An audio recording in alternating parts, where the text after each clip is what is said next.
I think that is the key to this thinking. Is when you go into a crisis mode or wartime mode or whatever the kind of people are using the phrases at the moment, it's very easy and very human and understandable to get wrapped up in the now, the here, the now.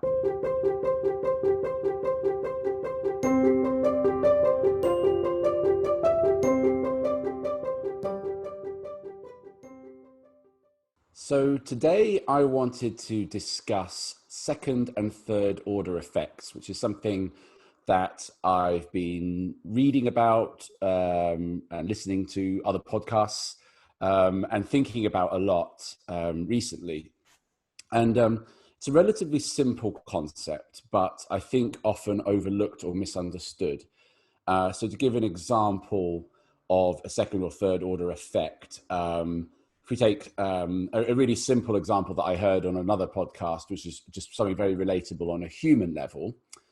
Let's say someone gets their credit card out and buys a really big TV that they can't really afford.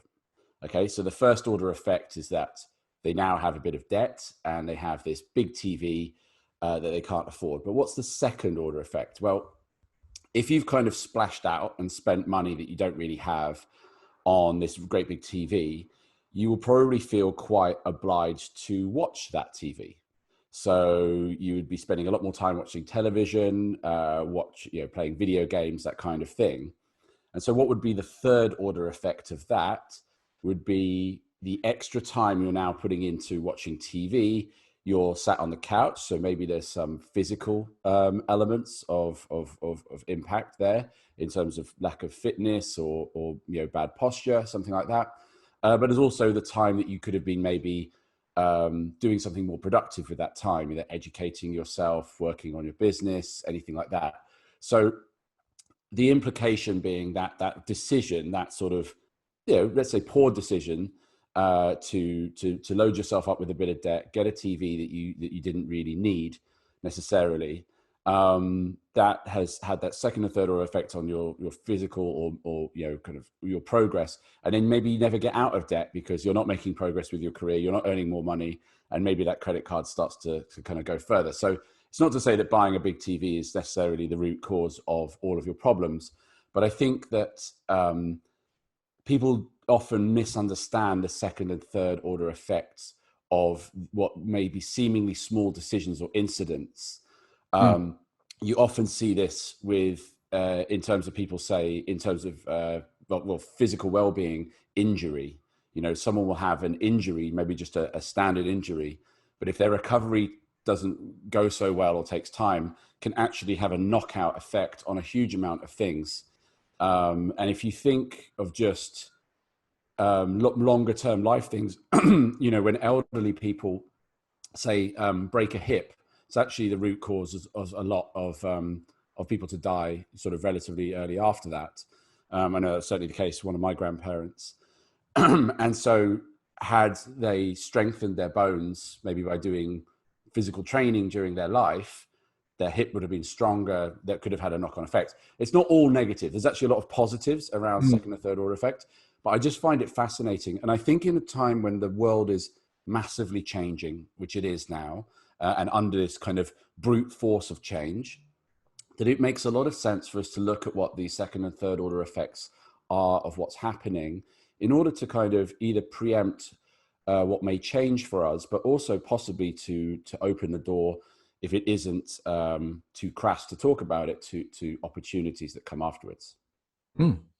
Yeah, it's interesting, isn't it? And I suppose something like that as well, you could argue so it could almost be that someone who makes computer games, for example, has a vested interest in people buying more expensive TVs, because there might be a knock on it, and how you would influence that is probably a harder one to come to. Well, it would be true. I mean, and more comfortable sofas and better sound systems and anything to enhance the experience. The more you can enhance the experience towards the outcome, I suppose, that you're ultimately looking for, the better. I mean, a video game wouldn't have the same impact on a really crap small TV with terrible sound, would it?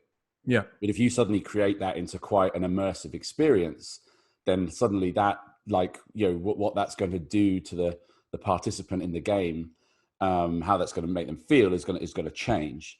So another really good, maybe more of a business second or third order effect, which I think is interesting, was the invention of the car and the impact that had on the hotel and hospitality industry. So with cars, I guess the invention of the cars, this is more of an American thing. I guess what they've been called before roads, but whatever, the way people travel by sort of horse and cart became proper concrete roads, or not concrete. Yeah, you know what I mean.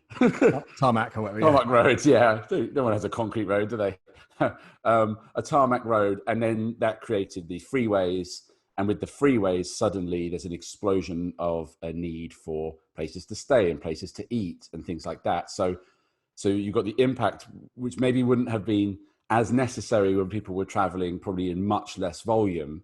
They would have still needed it, but nowhere near on the frequency. And people wouldn't have been taking up anywhere near as long distances normally. Yeah. So I've always thought about second or third order effects as being at the root cause of many of the good and bad decisions that we've done ourselves.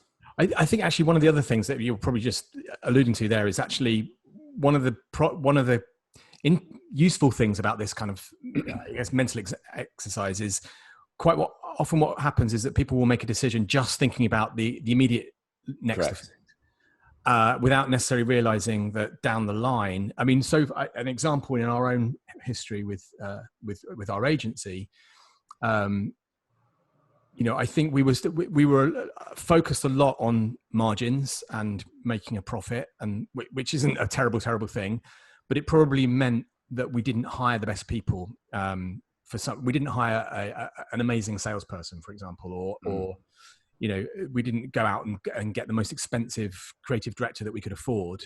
And that was because we were thinking about the first effect, which is on our bottom line. But actually it may or may not have done, but it might have had an impact on our ability to grow because of that sort of thing. I suppose that might be an example.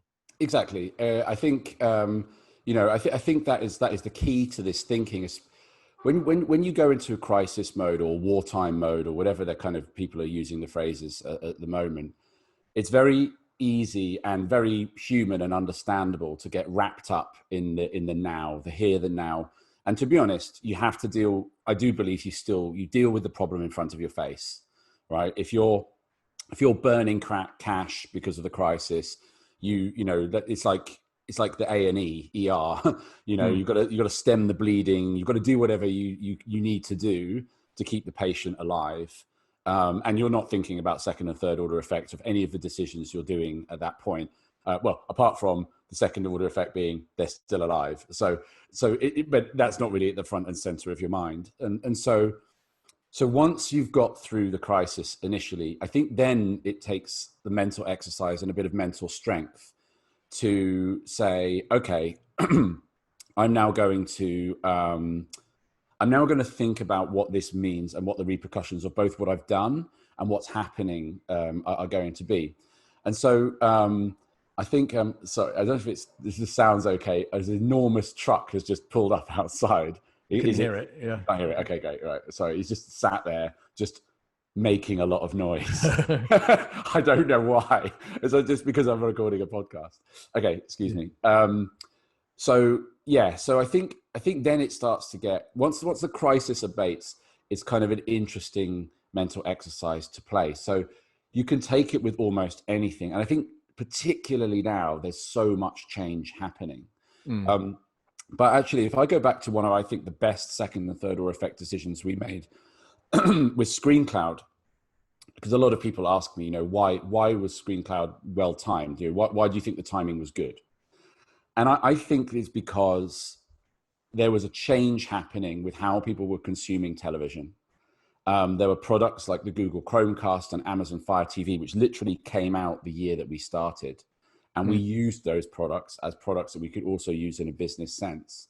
And because those people were using them heavily at home, they were very familiar with the devices. They were very affordable, and they could see that if it could work in that manner, there's no reason why it could work in the business setting. And the second or third order effect was the consumerization of that process, which is not unusual in technology. Technology regularly takes a consumer product into business, and most business apps are becoming more consumer-like. If you look at sort of business chat apps, they replicate a lot of the features of social media. And things like file sharing probably started because people wanted to share their personal photos and music and stuff, and then that kind of came towards business too. So I think that's a common trend as well, and I think if we look at sort of the impact of COVID on how people want to work, and think of the second or third order effects of that, then you can start to get yourself ahead of the game a little bit in terms of preparing for what new normal looks like. And some people resist the term new normal, but the reality is there's going to be I think the best analogy I've heard for this is the impact that 9/11 had on aviation travel. Right, that impact is felt as keenly today as it was a week after 9/11. Right, that has changed the game in terms of how we go on a plane, the way that the fluids we can have, the security that we have to do. If anything's off, you're not on the plane, etc., etc. Kids can't go and sit in the cockpit anymore. Yeah, exactly. Cockpits all locked down. Yeah, I mean, all of that stuff probably looks like crazy now. Like, oh my God, you could do this, you could do that, you could just flip a little boarding card and like, oh, sorry, I didn't get the right thing today, but oh, don't worry, sir, next time. Yeah. Like all of that's gone. It's a zero tolerance approach, and that hasn't changed. I mean, maybe a couple of things have been lightened up, but the reality is it changed. And I think this is going to have that too. Because of the sustained period of time apart and the fact that it will have to be gradual and almost certainly be a second peak means we're going to probably do a lockdown again at some point in the next year. And we should all be prepared for that. And therefore, every business kind of has to adapt to it. But maybe there's other things you can adapt to it too. Maybe there's interesting second and third order effects that come as a result. Yeah. I mean, I think it's quite interesting. One of the things I've been thinking about is, so 9 years ago now, I moved to the country. I moved out of London, like for the same reason lots of other people did at that sort of stage of life, is that we had a kid who was a year old, and thought actually we can get a bit more space, and our priorities have changed. So people living in London in their 20s, it's a playground, isn't it? It's like you want to meet people, you want to go out and get pissed and have fun and dance and whatever, go to clubs. Go to restaurants, go to bars. If you're into culture, you want to go to theatres and all that. It's also opportunity, right? I mean, that's where a lot of the best jobs and companies are.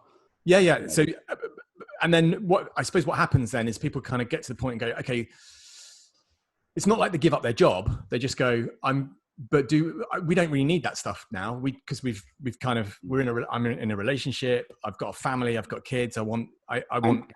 You've got the foundations of a career, right? You have a network. You've built network. It's not just about fun, right? It's about you've got the foundations where now it allows for you to move away because you've got the trust, the relationships, and the network to maintain a high standard of living and a quality job, but just not necessarily having to be in the mix quite the whole time. But I also think that technology has helped that. So when I was growing up, my dad had an office job, and he went to work in the morning, he came back at night, and that was it. Like he didn't work from home. He didn't have an office at home.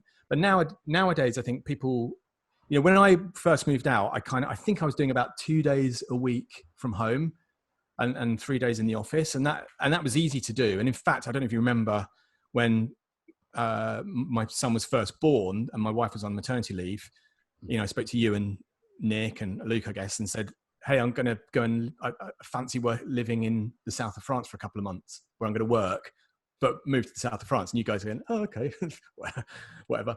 But it was obviously, if I'd said I was going to live in the south of France forever, you might have had a bit of a different reaction, but it was like, yeah, okay, let's do that. And it kind of worked. I worked from home in the south of France on the coast. Yeah. I think the world wasn't quite as ready for it. I mean, there was a lot of meetings. Yeah. But yes, it sort of worked. I suppose what's happened is this has happened and technology has improved. And in theory now, people, I imagine that you will see more people kind of having that consideration going, well, look, I can, especially when you get to a certain age, going, actually now, like the things that keep me in London, perhaps I don't need all of those now, and perhaps I can move out. And we were supposed to be living in Los Angeles now, and when we were looking, so that was my first time in a long time of looking around houses to live in. And one of the things I was looking for was a place which had somewhere to work, like an office, or certainly a place where I could work uninterrupted. You know, if I had to get up early to do a call with London, or, you know, I was working from home one day, I couldn't just kind of do it on the kitchen table because, you know, kids running around and TVs and, you know, cooking and all that kind of stuff. So I just wonder, there's probably, but at the same time, the technology isn't quite good enough yet. Like it's pretty good. Like we're doing this through Zoom, but there's stuff that's missing. I think, you know, a lot around the kind of cultural aspect of working in an office. You know, you talk to some of the younger people within ScreenCloud, and they're desperate to get back to the office because that's like part of their identity. Like they're sick of sitting at home. Well, also like how much, I mean, I think that I saw a really good tweet about this, basically saying all the people predicting complete remote working, work from home, all those tweets are coming from people in their 30s and 40s because it suits them just damn fine. Because I'm like, I've got the kids and I've got my network. And I'm like, you know what? Actually, this is a disaster if you're starting your career. A disaster. I don't think I mean, if you literally fresh out of college, you come into a job and, you know, because college doesn't prepare you for this. Like you learn, you got to learn on the job. You've got to have that people around you, that support group. You've got to witness it. You've got to overhear the phone calls and go, wow, what's he saying that? That's interesting. What's going on? Well, what's he referring to? Or what's she referring to? Or that? And like that, you know, you're going to get that at home or in a flat share where you've got loads of other people crammed in. Home office, good luck.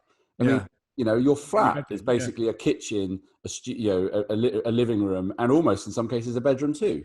So I think that we have to sort of check our privilege a bit when we talk about these things, because we might be absolutely massacring.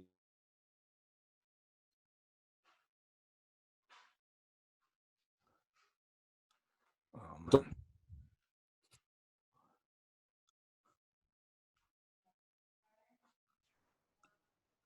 Sorry, I didn't hear me. Well, actually, this is another interesting second and third order effect. So basically, I have very accessible fiber optic broadband because I live in the city, and you don't because you live in the countryside. Yeah. Right now, actually, I think that has an impact because in calls, and we've seen it with others, like with Mel on our team. You know, she has really bad connectivity at the moment.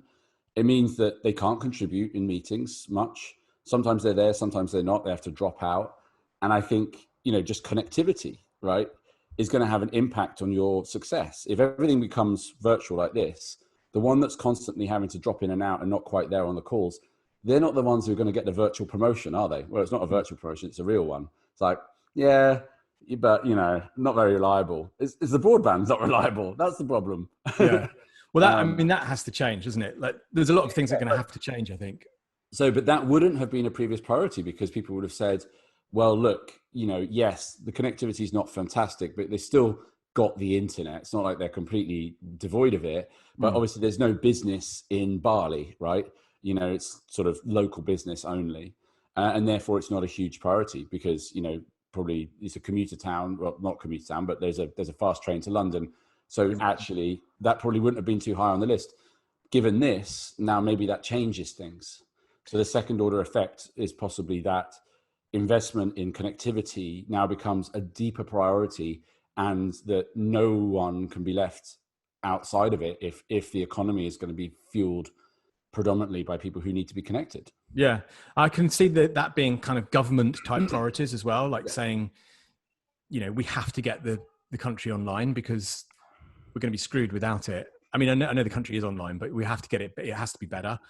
And you know, like any government that is seen to kind of slow that down would probably get a bit of a pummeling, I think. Yeah. I guess the other kind of interesting thing about this is obviously the further you get out from, you know, once you get to second, third, beyond effect, the more variables or variants there are, and it becomes, you know, it becomes quite hard to predict but it is quite a good mental exercise in thinking, okay, well, where might these opportunities lie? And which is something that you said at the beginning, like, okay, this is out of a terrible thing that COVID is, there will be opportunities that come out of this. And I think one of the things that a lot of people you're reading is like, it's all going to be virtual. It's all going to be virtual. And like, whilst that's quite good for us as ScreenCloud, I don't necessarily buy that seems a too simplistic view.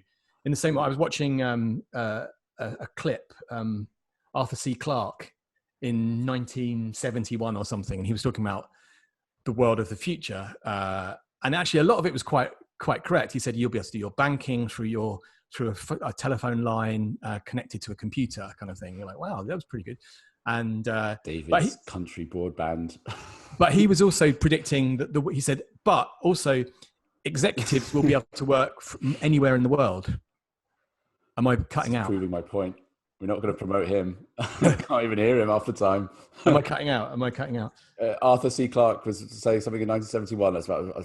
Yeah, the future that people would be working, doing their banking online, etc., and which is quite, accurate. But he also predicted 1971. Yeah, he said. Well, in the future, he said, in the future, like Nostradamus. We'll connect we'll be able to connect to their banks using a phone line and a computer or its computer terminal, and they will be able to enjoy reading, all the sort of things that basically has happened. But the other thing that he was predicting was that you won't need cities anymore. People will be able to work from anywhere in the world and do their business anywhere in the world. And that hasn't happened. So, and the reason that hasn't happened, I think, is for kind of because of human reasons. Like as a species, we are a social animal. We kind of, we like being amongst other people. We don't, whilst we like to get away from people sometimes, ultimately, none of us are hermits and want to live on the top of the mountain and only talk to people once in a while through. And I think so the predictions that COVID-19 will mean that the future of the world is going to be completely virtual, I think are probably a bit naive, because there are things that technology doesn't do, and maybe technology will catch up. And I'm thinking specifically the things we were saying earlier about the kind of serendipity of meetings, the conversations you're overhearing, the kind of the sense of culture that you get from, knowing people and having lunch with them or having a joke with them over a coffee or something like that. But I think we are going to see big changes in terms of the way people work, but I think it's probably simplistic to say, and the future of work, and we're all going to be, living on the moon and flying around in cars. Yeah. I mean, everyone always does that. Like, I remember that very specifically after 9/11 itself, because, so my second or third order effect that I had growing up in London in the 80s and 90s, especially South London, which is where I'm from. I saw the insane changes. So South London was sort of the bad side, or I don't know. It wasn't bad, like dangerous. Well, there were some elements of that, but mainly it was just not very exciting part of London for a long time.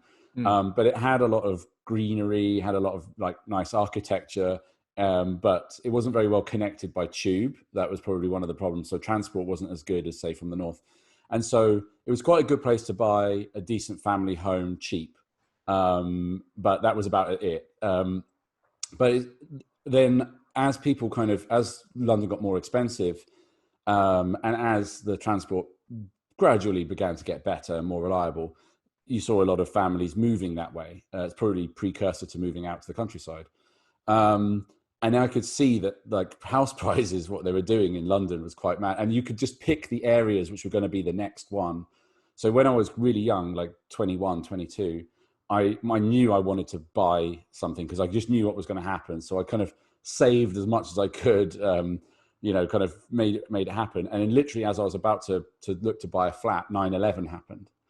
And then everyone then was predicting, oh my God, like this is the new normal. We're going to be attacked constantly, the cities is going to be very dangerous to be in. And then, there's a reasonable case for that, right? That literally was what Al-Qaeda was saying they were going to do. Yeah. But so, and everyone said to me, don't buy now. This, like see how it's going to shake out. But I mean, I suppose I'd had, we did IRA stuff for a long time growing up. So I thought, well, it'll probably just be like that, maybe a bit worse, but that didn't crush London. So I just thought, nah, I'm just going to push ahead and do it. And then I did buy it. Funny enough, I bought it because like then it was probably the lowest the property prices have been in this century. What are the second and third order effects of that? Well, because I still live, this is the flat, I still live here, almost 20 years later, but I've got my cost of living under major control because of a decision that I made when I was 21. And, would I feel as confident starting companies? Like, especially the beginning of ScreenCloud, where, there's points where we were paid very little or zero. Now, if I had a big mortgage, that would be very tricky. Or big rent and I couldn't make the rent, suddenly then I'm rolling a dice with my own, roof over my head. And I, didn't have a spouse that was going to help or anything. So it's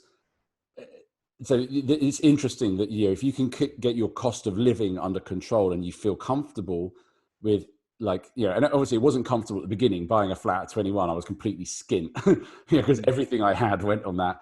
But by the time I was about 25 and there's changing interest rates and all that sort of thing, it was more under control. But it's an interesting, that's one of the biggest second and third order effects I've had in my life. I'm sure of it because it gives me confidence. I think, well, look, even if it goes horribly wrong, I still have somewhere to live. Yeah. And I think, I suppose a big part of all of this is the power of long-term thinking versus short. And that doesn't mean that every decision you make, which has a long-term consequence, will therefore work out. Like, there's another story around what I just said, which probably could have ended up with me getting negative equity and really screwed or something. I don't know. Maybe I picked the wrong area or whatever I did. Yeah. But I had the knowledge and I was confident in that knowledge, and I had support from my family to sort of, to say that was actually a good idea. Like, my parents thought it was a good idea. So obviously that helped influence me, not thinking I'm just some mad kid. But I think I was the only one of my peers that tried to do that at that time. I mean, I remember, so I had a boss at the time and he was ex-Goldman Sachs, and he had like $1 million at the time, which seemed a ridiculous amount of money, £1 million house in Mayfair. And he sold it. He said, don't have property now. Like, you're going to just bank it now, take the money, and then it's all going to crash and then come back in. And How did that go for him? It just didn't happen. Yeah. It's kind of weird, isn't it? What's that house worth now? Yeah, exactly. 25 million? Probably. I mean, maybe not quite that, but maybe 5 million, 10 million. Yeah. I mean, 3-story house in Mayfair. I mean, it was like, wow. Well, it's quite a lot, isn't it? Yeah. And he was, maybe it was worth $1.5 million. I remember whatever it was worth, it was like, it was an amount of money that would seem like another world to me.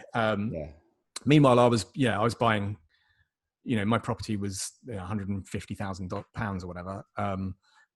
And I was like, oh God, am I making a mistake? Or should I sell this now and rent for a bit or whatever? But the other thing I suppose is it's difficult, isn't it? The irony of that story is that if someone was saying, I'm going to buy property now and just follow exactly what I just said, I would actually advise against it. But I think that second, third order effect, I don't think is going to have the same difference to what it had for me as it would if you were doing it now. Yeah. The issue, I guess the challenge is, the problem is that we just don't know as well. And it's quite often you look back and at things that went right and go, wow, I'm such a smart guy. I picked this thing and I got it right. And then, and you kind of conveniently forget all the things that you did, which probably weren't such a great idea at the time. Looking back, I probably shouldn't have done that, or I could have done that better. You are completely right, but I think that often that is also the zone of someone who doesn't want to think or doesn't want to make a decision, is to say, well, we just don't know, because it's kind of, I'm not saying you're wrong. Like, I'm just sort of exploring the type of people that often say that. For me, they're usually the ones who can't they can't force through the mental functions. So I would say, you're right. On many things we don't know, but there are some things we can know with degree of certainty. So let's just take an example, right? Like, more people, well, true or false, in 1 year's time, more people will work from home than they do pre-COVID. Yeah, I think we can pretty much guarantee that's the case. Okay, so So that's a big enough thing just to assuming they've got jobs, obviously.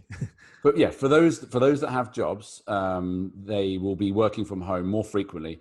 Now, do we think they'll be 100% working from home? Some of them will, some of them won't, most of them won't. I would have There'll be an upgrade in it, but the likelihood is there will be a hybrid model, right? There'll be something between. So offices aren't completely gone, but they just play a different role. Yeah. Right. Whereas the office is not as like I'm going to the office every day, 5 days a week. Maybe you're going to the office for certain occasions and things like that. So if we think of the communication challenge of companies, that if you just take those two things to be most likely true, that creates a whole myriad of new change inside of the business, which that business will need to adjust to. And that's everything from how do I equip my employees to do work at home properly so that they're not screwing their back and, doing all of these things, which is kind of a bit on you now. How do we keep people connected and involved and reduce detachment anxiety and improve training and give chances to people who are now lacking them because of the serendipity, right? That's a thing. Those communication challenges have gone up, not down. So if we just take all of these things, I mean, there's huge amounts of opportunity in all of that, like, especially with what we do, which is obviously what we're leaning into. But beyond that, like, if you just keep playing with the mental model, like, I get that there's going to be edge cases where do not know, like anything predicted with how the virus is, like, like vaccine or second wave.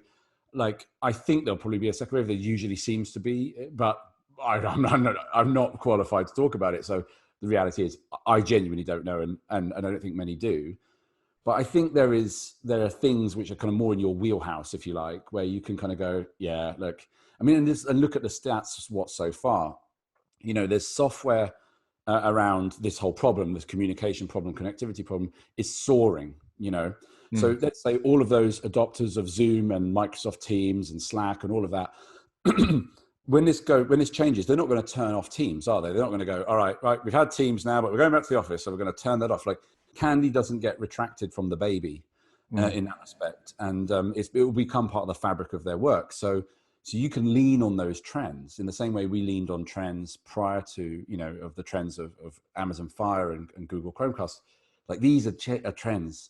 So anyone who does the too much I don't know game, I kind of have a little bit of low tolerance for, because I'm just like, you're just not trying hard enough, or you're just too scared.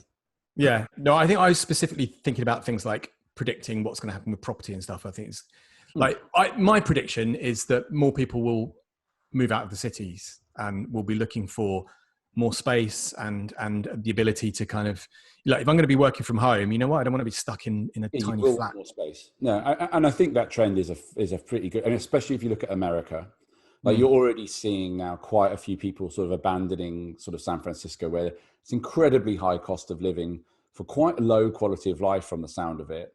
And if you've got your company like Twitter and Facebook saying you don't have to be here, then for the same money, you can live in, like, a nice place with a garden, and you could live in a ranch. And it makes loads of sense, right? Like, and I think there's just so inevitable people would do that. I think it also then opens up really interesting possibilities for companies to start hiring from more like diverse locations, and not just always sort of being about that. So I think it's true. You can take some of those. Yeah. Where I poo-pooed the idea that everyone was going to go to the countryside in 2001 after what happened in New York, I can actually see that being more believable now, because back in 2001 we didn't even have broadband. Yeah, right? It was running your job from Cornwall was not really that easy back then. But now, aside from the odd glitch, it's doable. Yeah, it's kind of, I suppose the other thing that's then what happens is what happens to all the office, what happens to the WeWorks that are there, like.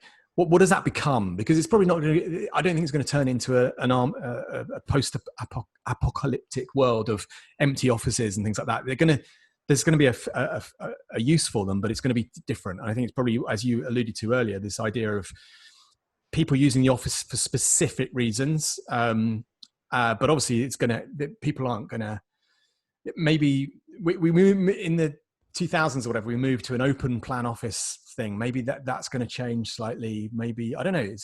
It'll be interesting to see where that's all going. Well, yeah, I mean, it's complicated with that. I think, I think if I was to sort of throw my hat in the ring on that one, look what happened to the cities when the cities deindustrialized, right? So what did all those old big factories and warehouses become? They became cool offices, yeah. Right? Like, look at where we are in in our offices, kind of in Shoreditch and like East London. Like that was an industrial part of London, and that's why those buildings are so big and cool, and that's why the open plan thing works, because they used to have to stick a train in there, Yeah. and feed the horses and all that sort of thing, and actually make stuff. That came off the boats and things. So I think the city reinvents itself. And I wouldn't be surprised if we see cost of living in London, we break London into zones. So zone 1 is like central London, zone 2 and 3 and 4 and 5. And it's mainly for transport reasons, but you can kind of get a sense of where, if someone says zone whatever, that gives you a sense of where it's at in the swell of London. So in zone 1, it's pretty unaffordable to live there, right? I mean, it's super expensive. Yeah. And it's not necessarily, but if you see a reduce in traffic, which could also be happening as we try and relieve pressure on sort of public transport and stuff, and try and encourage people to work and cycle, then actually zone 1 living might be more tolerable. And if there's suddenly loads of space which was previously going to be used for offices, which isn't needed as much, then that space could easily be used for living. And for the people that need it, which tends to be the ones, as we sort of started out, in their 20s and starting out their career, who need that network more, building that network, then maybe they would live there, and be near to that. Like that network effect can happen more if they're in more close proximity,